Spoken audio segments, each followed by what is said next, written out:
Yo soy de la opinión que es muy importante para el pueblo conocer en qué las élites que nos gobiernan o que nos representan se gasten el dinero. La principal razón es porque a los españoles en concreto nos crujen a impuestos de todas. A los autónomos les crujen a impuestos, a las medias riquezas les crujen a impuestos. Toda esta subida salarial ha ido con el foco de que cada vez todo el mundo sea más pobre y que exista una desigualdad menor. Pero creo que al final todas estas políticas acaban siendo fallidas, ya que si un país no protege a los autónomos y empresarios que generan trabajo, al fin y al cabo todo el resto se va al traste. Querer hacer un país que dependa exclusivamente de posiciones del gobierno no hace sino empobrecer al país y como media lo mismo. Igual que tener una clase política y una clase real que se gasten el dinero frugalmente, mientras los españoles de a pie se las continúan viendo y deseando. Si os gusta este tipo de contenido, le podéis dar a like, poner un comentario y suscribiros. Si no os gusta, no os suscribáis, podéis darle a dislike y podéis insultar allí abajo. Aquí no se censura a nadie. Sobre las donaciones, aquí no se dan donaciones, eso lo guardáis para asociaciones contra el cáncer infantil, por ejemplo, que es una causa con la que me siento profundamente empatético.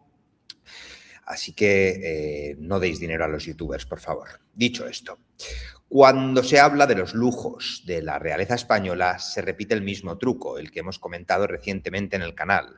Utilizar la cifra oficial, 8,4 millones de euros. Para el salario de Leticia sería 160.000 y el de Felipe 290.000. Pero, gracias a estudios de la REMCO, elevan el coste total del sostenimiento de la jefatura de Estado a más de 105 millones de euros anuales al agregar partidas de diferentes organismos y además reconocen que hay áreas que ni siquiera se pueden cerrar con precisión por la ambigüedad de lo mismo. Esto está hecho a posta. No quieren que realmente sepamos cuánto dinero gasta la Casa Real porque saben que la gente está muy cabreada y que averiguar el dato real igual hace que más de uno se plantee lo que ocurre en la obra de teatro de Lope de Vega, Fuente Ovejuna, Dios no lo quiera. Así, empezar el primer gran tema sobre el lujo real no es mirar a la nómina visible, sino todo el ecosistema y la puesta en escena que tienen los monarcas. Y hoy nos vamos a centrar más en concreto en posiblemente la reina más odiada de la historia de España, con el permiso de Isabel II, la hija de Fernando VII. Lo que tienen en común es que ambas parece que les gustan los placeres de la carne. Leticia, sin embargo, siempre le ha gustado y ha tenido una partida muy interesante, ya que le gusta proyectar modernidad, control, reciclaje y relativa austeridad dentro de un sistema que sigue siendo profundamente ceremonial, jerárquico y caro. Ese contraste es parte de su éxito, porque una cosa es la institución y otra el relato visual que se construye alrededor de ella. La reina no aparece casi nunca como una figura de derroche obsceno al estilo de otras monarquías o aristocracias europeas como la noruega o como la de Mónaco o como la de británica. Ella aparece más bien como alguien que sabe disfrazar el privilegio de eficiencia, contención y, de acuerdo a las revistas de moda, porque yo de moda no entiendo absolutamente nada, buen gusto. El mensaje no es mirad qué riqueza, sino mirad cómo de bien administro la riqueza de la corona. Y eso creo que le funciona bastante bien a Leticia de cara a la galería y de cara a la manera internacional que se tiene de la reina, que muchas veces no corresponde con la mirada nacional. En ropa, los números son bastante reveladores, ya que según el balance de 2025 difundido a partir del seguimiento de UFO No More y recogido por la prensa española e internacional, Leticia debutó 145 piezas en 2025. 113 pudieron valorarse con un gasto estimado de 44.000 euros y una media de 386,53 por prenda, la más baja del ranking analizado. En 2024, otro recuento situaba con un gasto rastreado de en torno a 56.093 euros, muy por debajo de los Royals europeos. ¿Esto está bien? Bueno, pues podemos mirarlo desde dos puntos de vista.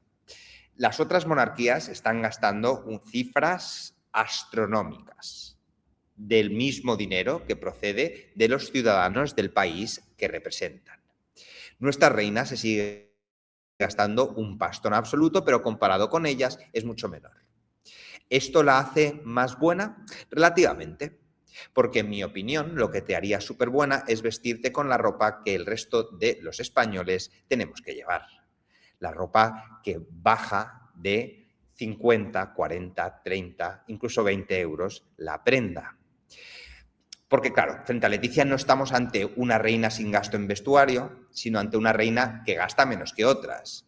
Y eso se convierta en cierta moderación relativa y se mantiene como una seña de identidad pública.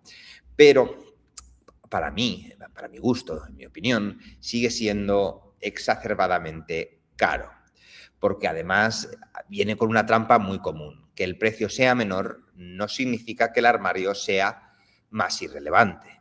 Al revés, Leticia compensa el menor precio unitario con una enorme productividad visual, ya que estrena mucho, recicla mucho, rota mucho y además mezcla firmas anteriores con marca premium y piezas de mayor nivel simbólico.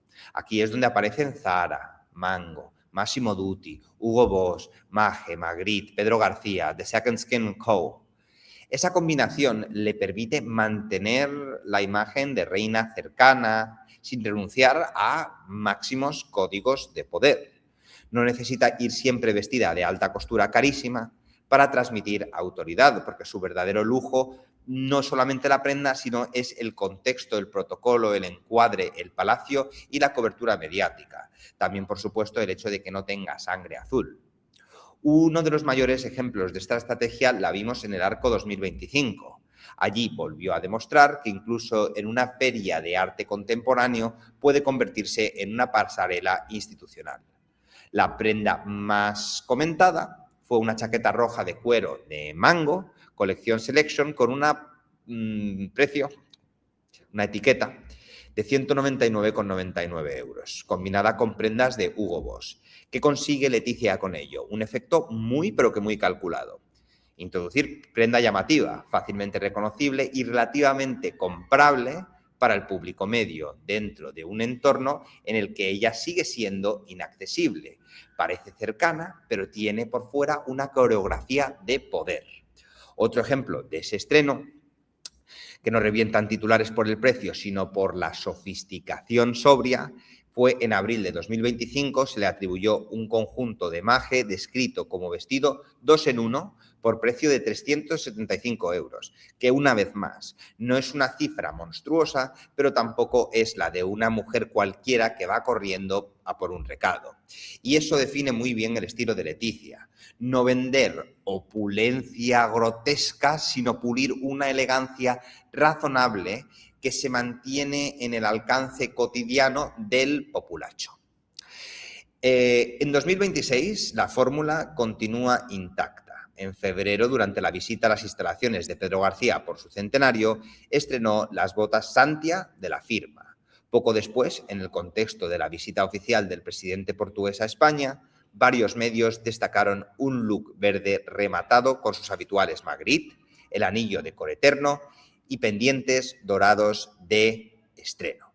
Y ayer mismo la prensa de moda seguía registrando una chaqueta azul de Hugo Boss recuperada de su armario de 2020. Es decir, incluso en los actos más discretos entran automáticamente la maquinaria de catalogación del lujo regio.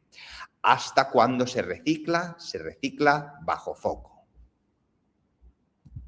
Ahora bien, si en la ropa de Leticia suele jugar a la contención, en las joyas es donde la monarquía recuerda quién es. Porque ahí ya no hablamos de una chaqueta de mango ni de unas bailarinas cómodas.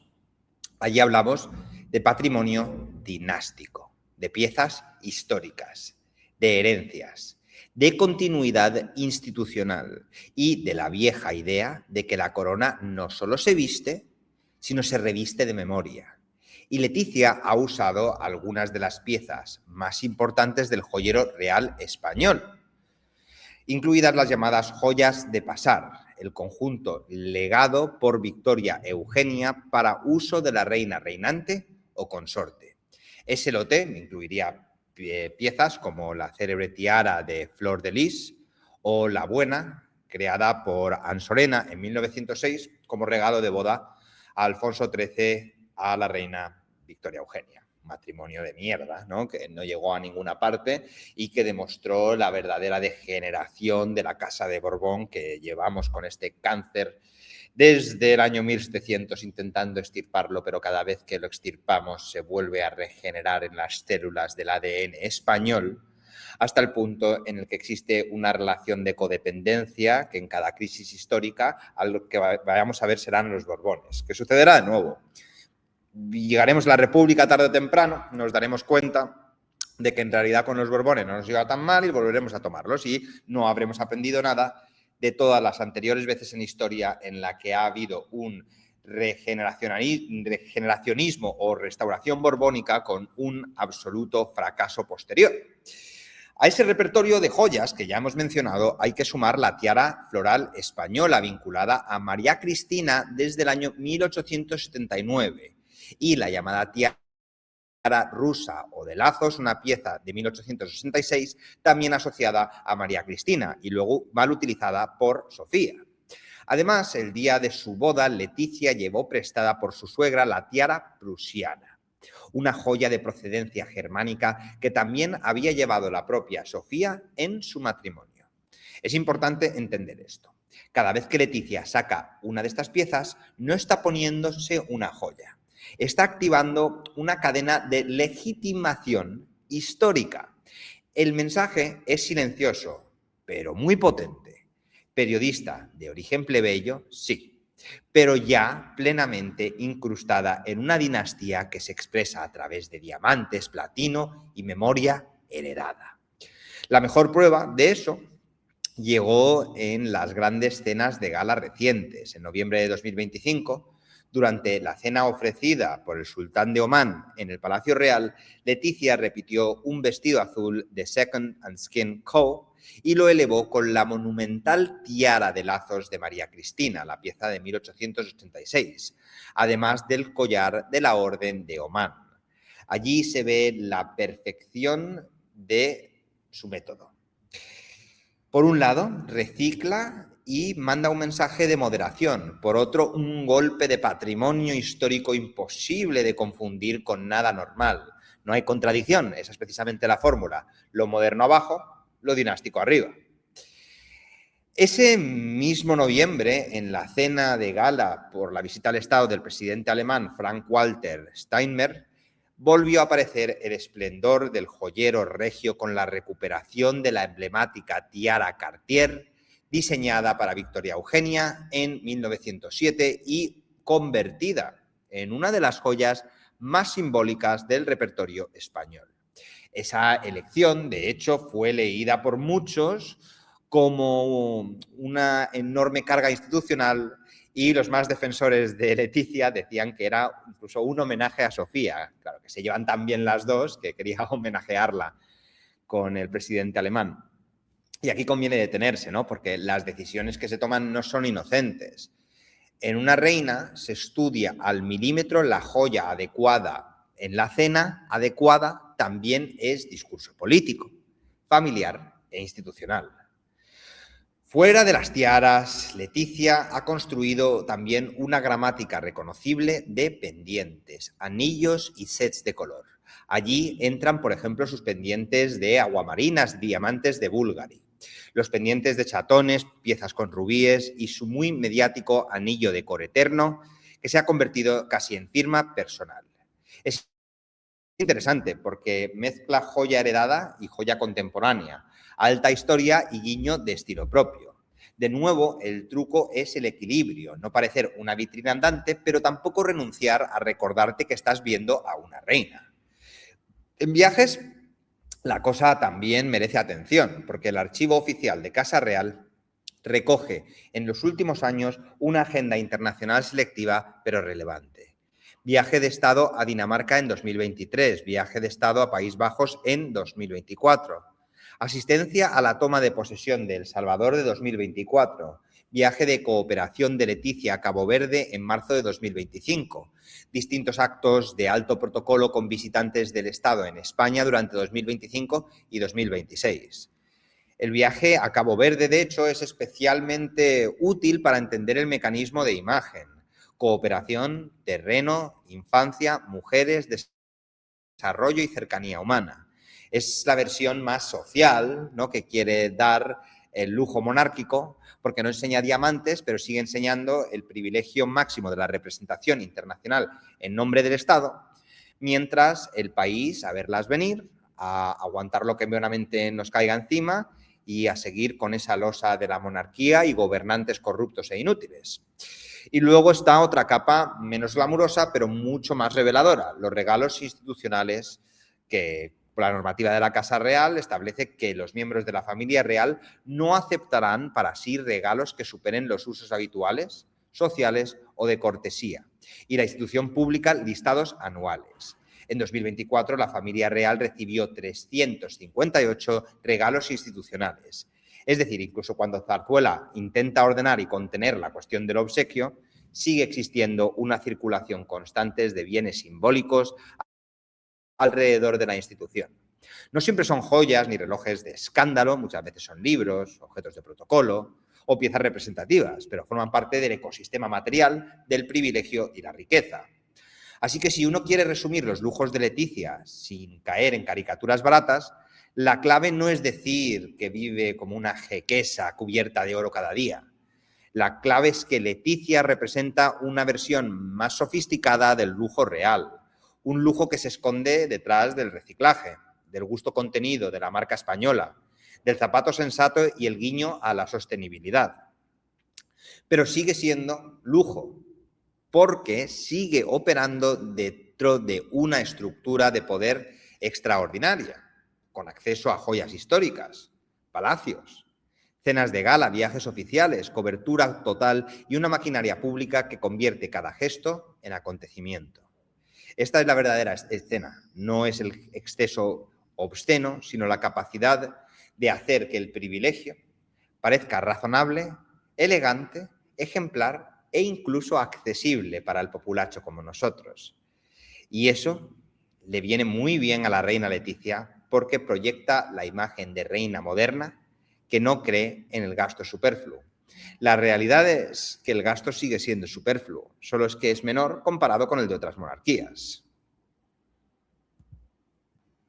Así me gustaría concluir esto con una reflexión, porque a mí todo este debate, si son más austeros, si reciclan vestidos o si parecen más cercanos, me da completamente lo mismo. Yo, como persona que gusta mucho de la historia de España, pienso que habría que quitar la monarquía completamente, porque ya el problema no es cuánto gastan ni si la chaqueta es de Zara o de 2.000 euros. El problema para mí es que exista la institución en sí, porque al final estamos hablando de una familia que no está allí por mérito, no está allí por elección de los españoles, ni por capacidad. Ni siquiera se nos permite decidir en referéndum si queremos seguir manteniendo a esta realeza tan corrupta. Están allí por nacimiento y todo lo demás, los gastos en cercanía, en reciclaje, en dar una imagen de normalidad, no dejan de ser maquillaje. A mí no me interesa tener una reina más cercana. No quiero una reina eficiente, ni moderna, ni que vista barato. No quiero reinas. Y punto. No me hace falta que me venga a representar una institución que lo único que ha traído ha sido miseria al país. No hace ni falta que haga una recopilación de todos los reinados que hemos tenido en la historia de España, de los Borbones, y cómo, con excepción de uno u dos, haya sido un absoluto desastre. Desastre en el que hemos perdido todo el poder que alguna vez tuvimos, desastre que nos ha otorgado una imagen de corrupción, desastre por los numerosos reyes de esta dinastía que han traicionado el país, ya sea vendiéndoselo a Francia, ya sea siendo un absoluto corrupto como el padre del actual rey, o ya sea haciéndonos quedar mal por un pasado que a nadie le importa como el actual rey. Todo este discurso de reyes del pueblo me parece directamente un insulto a la inteligencia, porque no hay nada más alejado del pueblo que alguien que vive rodeado de privilegios estructurales, aunque intente disimularlos. Así que no es cuestión de ajustar cifras, ni de hacer la monarquía más presentable. Es cuestión de ir a la raíz. Si queremos una sociedad donde los cargos se heredan o donde se elijan. Yo lo tengo claro. ¿Y vosotros? Me lo hacéis saber en los comentarios. Como siempre, muchas gracias. Es un lujo estar aquí con vosotros, como siempre, y nos vemos en el próximo vídeo.